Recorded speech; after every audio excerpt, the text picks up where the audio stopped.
Bugün əlimizdə demək olar ki, maliyyə ədəbiyyatının bir klassikası var. Söhbət George Claysonun təxminən 100 il əvvəl, 1920-ci illərdə yazdığı Babilin ən varlı adamı kitabından gedir. Bəli, və bu kitab pul idarəçiliyini bizə qədim Babil hekayələri ilə izah edir. İlk baxışdan adam düşünür. Qədim Babil, dəvələr, qızıl sikkələr. Dəqiq. Bunun bizim indiki, yəni kriptovalyuta və onlayn bankçılıq dövrümüzə nə aidiyyəti var? Məqsədimiz də elə budur. Görək bu zamansız hekayələrin dərinliyindəki müdriklik bugün sizin maliyyə problemlərinizi həll etməyə kömək edə bilərmi? Yoxsa bunlar sadəcə gözəl nağıllardır? Gəlin baxaq. Gəlin başlayaq. Hər şey əslində çox sadə bir fikirlə başlayır. Kitabın mərkəzi ideyası budur. Bəli, Babilin ən varlı adamı sayılan Arkadın hekayəsi ilə. O, gəncliyində çox kasıb bir katib olub və bir gün varlı pul borc verən Alqamişdən sərvətin sirrini soruşur. Və cavab həqiqətən də bütün maliyyə savadlılığının təməl daşıdır. Alqamiş deyir ki, sərvətə gedən yolu o zaman tapdım ki, qazandığım hər şeyin bir hissəsinin mənim özümə qalmalı olduğuna qərar verdim. Baxın, bu ifadə çox vacibdir. O demir, qənaət etdim. Xeyr, o deyir, bir hissəsi mənimdir. Bu, yəni, pulun hamısını xərcləmək üçün bir vasitə kimi görməkdən imtina etməkdir. Deməli, hər kəsə pul ödəməzdən əvvəl, ev sahibinə, baqqala... Düzdür. Onlardan əvvəl ilk növbədə özünə, öz gələcəyinə ödəməlisən. Bu, əslində bir psixoloji dəyişiklikdir, elə deyilmi? Tamamilə. Qənaəti xərclərdən sonra qalan bir şey kimi yox... Gəlirinin ilk və ən vacib xərci kimi görmək. Bəli. Və Arkad da məhz bunu edir. Qazandığı hər 10 sikkədən birini özü üçün ayırır. Və ən maraqlısı odur ki, o, qalan 9 sikkə ilə əvvəlkindən daha pis yaşamadığını görür. Hətta deyir ki, pullar ona daha asan gəlməyə başladı. Çünki o, prioritetini müəyyənləşdirmişdi artıq. Bu, özünə birinci ödə prinsipi, əslində müasir dövrdəki avtomatlaşdırılmış maliyyənin təməlidir. Əlbəttə, maaş gələn kimi bir hissəsini avtomatik investisiya hesabına köçürürsən. Pul gözünün qabağında olmur. Ona görə də onu xərcləmək istəyi də azalır. Görürsünüz, Babilin müdriklüyü 100 il sonra avtomatlaşdır və unut strategiyasına çevrilib. Dəqiq olaraq. Deməli, ilk və ən vacib qayda, gəlirinin ən azı 10%-ni özünə saxla. Amma bu sadəcə başlanğıcdır. Bəli. Kitab bunun üzərində boş pul kisəsi üçün 7 dərman adlanan daha detallı bir plan qurur. Gəlin bu dərmanları bir-bir açaq. Birincisi, elə indicə danışdığımız pul kisəni doldurmağa başladı. Bəs ikinci dərman nədir? İkinci dərman xərclərinə nəzarət et adlanır. Və burada kitab çox, necə deyim, amansız bir həqiqəti üzümüzə vurur. Hansı həqiqəti? Deyir ki, bizim zəruri xərclər adlandırdığımız şeylər, biz onlara qarşı çıxmadıqca həmişə gəlirlərimizə bərabər olmaq üçün artacaq. Bu ki, lifestyle inflation, yəni həyat tərzi inflyasiyasıdır. Bəli. Maaşın artan kimi xərclərin də səninlə birlikdə artır.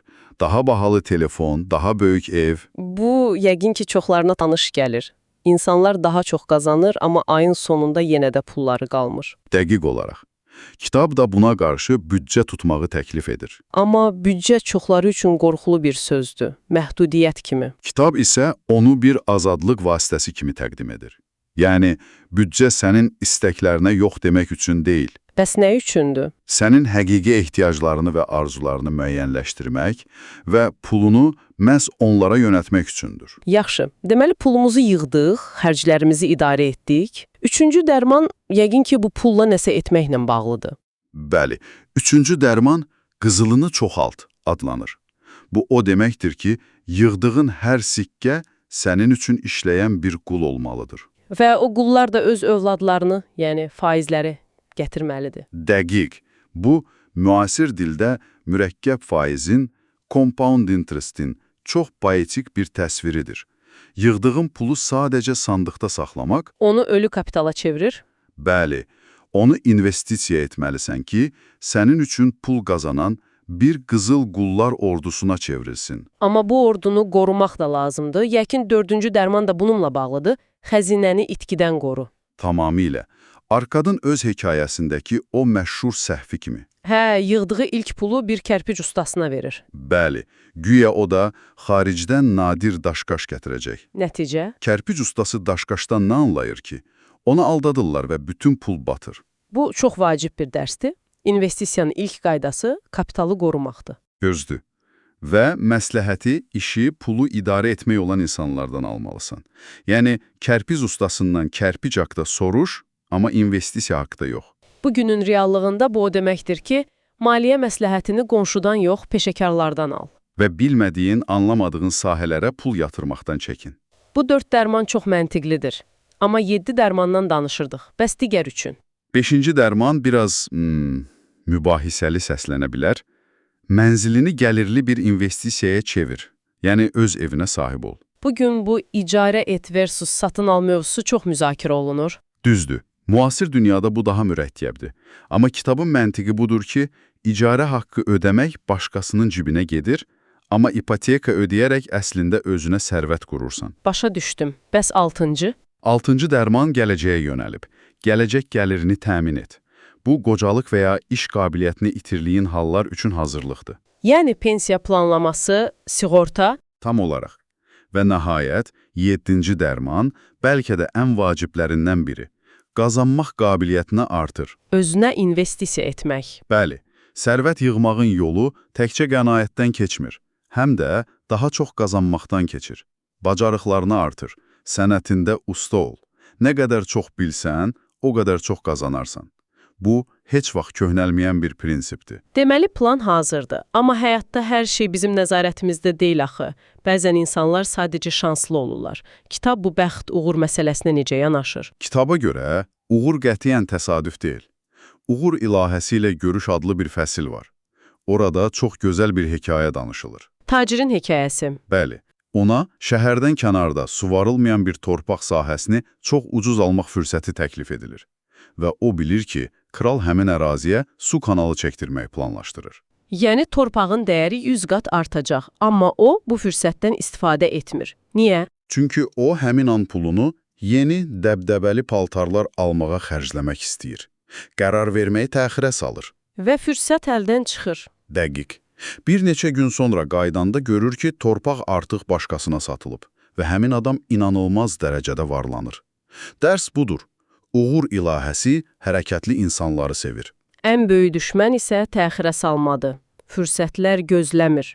Düzdür. Biz deyirik ki, bunu bir ara edərəm.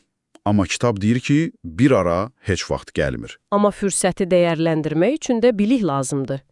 Kərpic ustasına pul verən Arkad da bir fürsət gördüyünü düşünürdü, amma yanıldı. Tamamilə doğru. Və bu bizi kitabın digər bir fundamental ideyasına gətirir. Bilik, yəni müdriklik, qızıldan daha dəyərlidir. Arkadın oğlu Nomaser'in hekayəsi kimi. Bəli. Arkad oğluna bir kisə qızıl və bir də üzərində qızılın 5 qanunu yazılmış gildöffə verir. Və təcrübəsiz Nomaser bütün pulu batırır. At yarışlarını mərc edir, təcrübəsiz bir tərəfdaşla iş qurur. Klassik səhvlər. Bəli, o hər şeyini itirib kölə olmaq həddinə çatır. Məhz o zaman çarəsizliyi içində atasının verdiyi gil lövhəni xatırlayır. Və o qanunları oxuyur. Oxuyur və anlayır. O qanunlar əslində bizim danışdığımız prinsiplərin bir növ xülasəsidir. Qənaət et, ağıllı investisiya et, müdrik insanların məsləhətinə qulaq as, bilmədiyin işlərə pul yatırma. Və qeyri-real gəlirlər vəd edən fırıldaqçılardan uzaq dur. Dəqiq. Namasir bu qanunları həyatının bələdçisinə çevirir və illər sonra itirdiyindən qat-qat çox sərvət toplayaraq atasının yanına qayıdır. Bu çox sərt bir dərsdir. Atası niyə ona başdan bu qanunları izah etmədi? Çox yaxşı sualdır. Çünki Arkad bilirdi ki, təcrübə ilə öyrənilməyən bilik səthidir. O səhvlərin acısını çəkdikdən sonra o qanunlar onun üçün sadəcə sözlər yox, həyat dərsi oldu. Yəni, mesaj budur. Sənə bir kisə qızıl versələr, amma onu idarə etmək üçün müdrikliyin olmasa... O qızıl tezliklə yox olacaq. Amma sənə müdriklik versələr, heç nəyin olmasa belə sərvət qura bilərsən. Kitabda məni ən çox təsirləndirən hekayələrdən biri də borcla bağlıdır. Dəvə taciri Dabaser'in hekayəsi. Bəli, Dabasir gəncliyində o qədər borclanır ki, Babilindən qaçmalı olur və Suriyada qul kimi satılır. Orada müdrik bir qadın, Sira, ona çox vacib bir şey deyir. Bəli, deyir ki, əgər bir insanın ruhunda qul ruhu varsa, o şahzadə də doğulsa qul olacaq. Əgər ruhunda azad insanın ruhu varsa, o yenə də öz şəhərində hörmətli bir insana çevriləcək. Və əlavə edir, borcların sənin düşmənlərindir. Bu ifadə çox güclüdür. Borc sadəcə öhdəlik deyil, sənin azadlığını əlindən alan bir düşməndir. Dəqiq olaraq, bu sözlər Dabasiri dəyişdirir. O başa düşür ki, borclarını ödəmək təkcə kreditorlarına qarşı bir öhdəlik deyil. Həm də özünə hörmətini və azad bir insanın ruhunu geri qaytarmaq üçün bir yoldur. Bəli, borc insanı fiziki olmasa da mənəvi və psixoloji olaraq əsir edir, seçimlərini məhdudlaşdırır. Və o, qətiyyət olan yerdə yol tapılar deyərək Babilə qayıdır. Bütün borc aldığı insanlarla üz-üzə danışır, bir plan təqdim edir və zamanla bütün borclarını təmizləyir. Bu göstərir ki, problemdən qaçmaq onu daha da böyüdür. Problemlə üzləşmək və məsuliyyəti üzərinə götürmək isə ona həll yolunu açır. Beləliklə, bütün bu qədim Babil hekayələrini bir yerə yığanda, görürük ki, maliyyə uğurunun təməl prinsipləri əslində 100 illərdir dəyişməyib. Qazancının bir hissəsini saxla, xərclərini idarə et, pulunu sənin üçün işləməyə vadar et. Bilikli insanlardan məsləhət al və fürsətləri gördüyün an hərəkətə keç. Və unutmayaq ki, kitabın məqsədi sadəcə pul yığmaq deyil. Pul özü bir məqsəd deyil. Bir vasitədir. Bəli, pul yer üzünün ən yaxşı nemətlərindən zövq almağı mümkün edən bir vasitədir. Sərvət yığmaq sənə və ailənə daha azad, daha dolğun bir həyat yaşamaq üçün qapı açır. Yekun olaraq sizin üçün bir düşüncə buraxmaq istəyirəm. Kitab iddia edir ki, bu maliyyə qanunları cazibə qanunu qədər universal və dəyişməzdir. Bəs görəsən, bu həqiqətənmi belədir? Kriptovalyutalar, süni intellektin idarə etdiyi investisiyalar və indi al, sonra ödə kimi aqressiv marketinq taktikaları ilə dolu müasir dünyada. Bu qədim sadəlik hələ də sərvətə aparan ən etibarlı yoldumu? Yoxsa bugün Babilin müdriklərinin heç ağlına gətirə bilməyəcəyi yeni düşmənlər və nəzərə almalı olduğumuz yeni qanunlar var? Bu barədə düşünməyə dəyər.